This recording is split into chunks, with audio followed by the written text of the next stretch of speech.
Assalamualaikum warahmatullahi wabarakatuh. Datuk-datuk, nenek mama, tua-tua tangganai, alim ulama, cantik pandai, bapak-bapak, ibu-ibu, dan saudara-saudara para hadirin yang kami muliakan. Pada hari nang elok ketika nang baik ko bagi kami selaku orang tua, nak memberi tunjuk ajar tegur sapa kepada anak kami nang berdua laki bini ko. Karena bagi kami nang tua-tua ko sudah menjadi utang untuk mengarahkan, mengajum, serta menunjuk ajar, menegur sapunyo anak.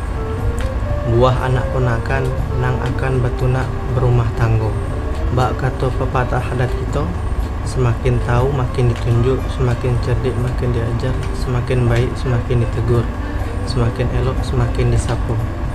Maka kini dengarlah baik-baik, tunjuk ajar, tegur sapu kami ko. Yang pertama, menurut adat Jambi yang mengatakan sekecil-kecil semantung dirimbo, bilalah berbuah itulah namanya. Oleh sebab itu kami berdua ko harus mengajak laku, mengubah pakuo, menganjak tutur, mengubah baso. Apa yang dikatakan oleh adat itu, anjak laku ubah bakuo, anjak tutur ubah baso itu ialah laku perangai kamu nang sudah-sudah ko. Karena kamu ko berasal dari bujang gadis, maka perangai bujang tinggallah di bujang, jangan dibawa lagi dalam baso bebini ko. Sebaliknya, perangai gadis tinggallah di gadis, jangan dibawa lagi ke masuk belaki ko. Nang dimaksud kami ajak tutur ubah baso ialah apa baso bini di sana mamanyo, kalau pacik basonya, pacik pula baso gitu. Selaku lakinya dan begitu juga sebaliknya bini harus menyesuaikan dengan bahasa lakinya. Yang kedua, khusus kepada anak menantu kami, Fulan bin Fulan, untuk kau ketahui sebagai suami yang baik, hendaklah selalu memperhatikan hak dan kewajiban serta tanggung jawab terhadap istri. Maka terhitung sejak dilaksanakannya ijab kabul akad nikah antara kamu dua laki bini kau, maka beralihlah tanggung jawab dari orang tuanya kepada suaminya. Sesuai dengan firman Allah dalam Al-Quran yang berbunyi, Bismillahirrahmanirrahim, Ya ayyuhalladzina amanu qu anfusakum ahlikum nar. Yang artinya, hai orang-orang yang beriman, peliharalah dirimu dan keluargamu dari api neraka. Jadi tanggung jawab iko dari dunia sampai akhirat. Oleh sebab itu, manfaatkanlah waktu sebaik-baiknya, baik dalam mencapai nafkah hidup sehari-hari maupun beribadah kepada Allah Subhanahu wa taala. Sebagaimana firman-Nya yang artinya, demi masa sesungguhnya manusia itu benar-benar dalam kerugian. Maka dari itu jangan leko duduk di tanjung, nengok air sedang ngalir, jangan leko duduk di kebun bunga, nengok bunga yang sedang berkembang. Jangan asyik di karak jarang, buku habis perut dak kenyang. Oleh sebab itu, buatlah yang positif, karena kau sudah resmi menjadi pemimpin di suatu rumah tangga dan sekaligus menjadi semendo di rumahku. Maka jadilah semendo yang baik, ialah semendo yang menurut arah ajun nenek mama tua tengganai sesuai dengan adat isko kita. Dan disebut sekolah adat berkampuh lembar, bau leh panjang, bukannya berkampuh lebar cabi, bau leh panjang putus, jangan pula menjadi semendo kacang miang. Sejak nyemendo awak rumah ko, lalu orang rumah ko bangganau, dan jangan jadi semendo langawijo, teluk terpancar awak terbang.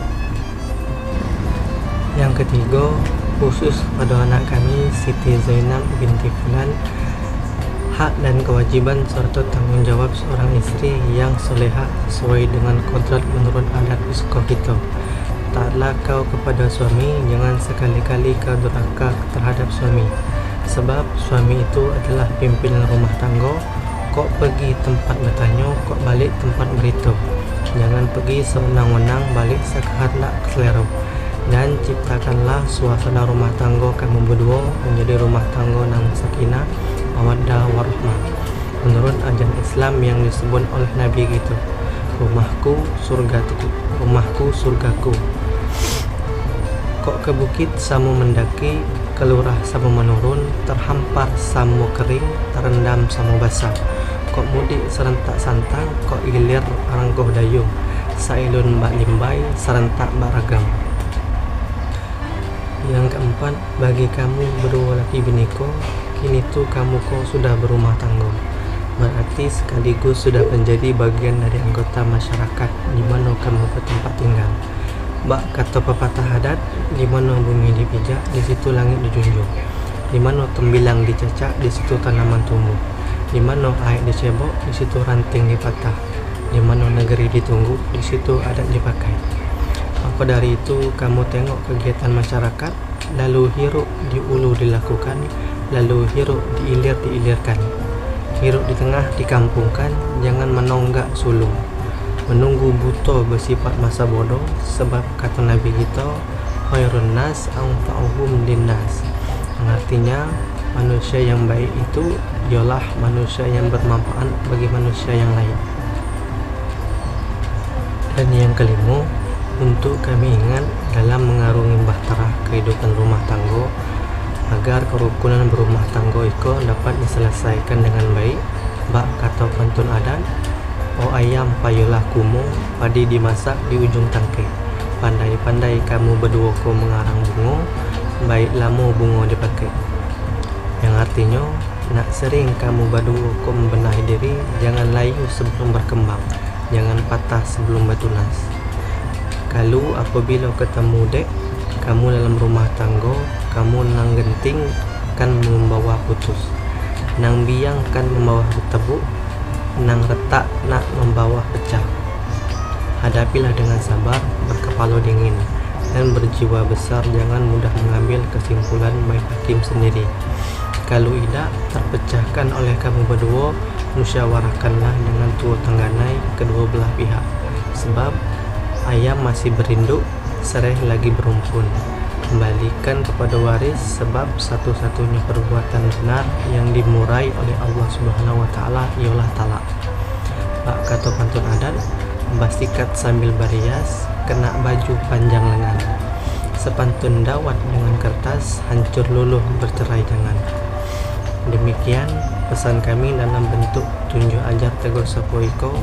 Kalau berjalan buatlah tongkat, kalau tidur buatlah bantal, agar dapat kamu pedomani dalam membina rumah tangga yang baik, penuh berkah dan rahmat Allah Subhanahu wa Ta'ala, yang sakinah, mawaddah, warahmah.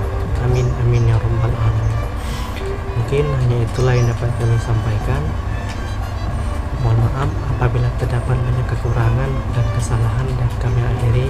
Assalamualaikum warahmatullahi wabarakatuh.